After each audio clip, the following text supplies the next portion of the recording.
একটা ছোট ছেলে যার শরীর ছিল অন্যদের তুলনায় ছোট।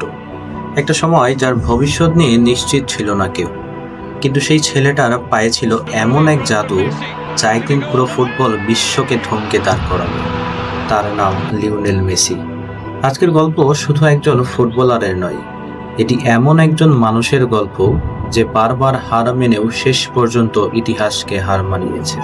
1987 সালের 24 জুন আর্জেন্টিনার রোসারিও শহরে জন্ম মেসির। ছোটবেলা থেকেই ফুটবল ছিল তার পৃথিবী। মাত্র 4 বছর বয়সেই বল পায়ে তার অসাধারণ প্রতিভার ঝলক দেখা যায়। কিন্তু মেসির সামনে ছিল একটি বড় বাধা।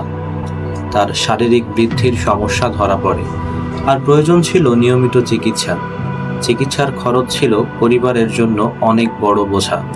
তবুও মেসি ফুটবল ছাড়েনি, কারণ স্বপ্নের আকার কখনো শরীরের আকারের ওপর নির্ভর করে না।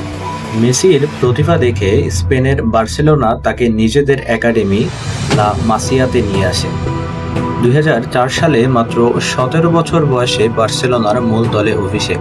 তারপর একজন তরুণ খেলোয়াড় ধীরে ধীরে হয়ে উঠলেন দলের প্রাণ। ড্রিবলিং, গতি, অবিশ্বাস্য পাস আর এমন গোল যা দেখে মনে হতো ফুটবল যেন তার পায়ের নির্দেশেই চলছে। বার্সেলোনার হয়ে মেসি জিতেছেন অসংখ্য ট্রফি। এর মধ্যে রয়েছে 10টি লা লিগা, 4টি উয়েফা চ্যাম্পিয়ন্স লিগ এবং 7টি কোপা দেল রে, আর ব্যক্তিগতভাবে 8টি ব্যালন ডি'অর। কিন্তু মেসির গল্প এখানেই শেষ নয়। ক্লাব ফুটবলে মেসি যখন সবকিছু জিতছেন, জাতীয় দলের জার্সিতে তখন গল্পটা ছিল সম্পূর্ণই ভিন্ন। 2014 বিশ্বকাপের ফাইনালে হার, 2015 ও 2016 পরপর 2 কোপা আমেরিকা ফাইনালে হার। সমালোচনা শুরু হলো। অনেকে বলেছিল মেসি ক্লাবের হয়ে সেরা, কিন্তু দেশের হয়ে নয়। চাপ এতটাই বেড়ে গিয়েছিল যে একসময় মেসি আন্তর্জাতিক ফুটবল থেকে অবসরের কথা পর্যন্ত ভাবে। কিন্তু কিংবদন্তিরা ব্যর্থতার কাছে কি কখনো থেমে যায়? না, কিংবদন্তিরা কখনোই ব্যর্থতার কাছে থেমে যায় না। মেসি ফিরে এলেন, আর তারপর শুরু হলো তার ক্যারিয়ারের সবচেয়ে সুন্দর অধ্যায়। 2021 সালে আর্জেন্টিনাকে এনে দিলেন কোপা আমেরিকা।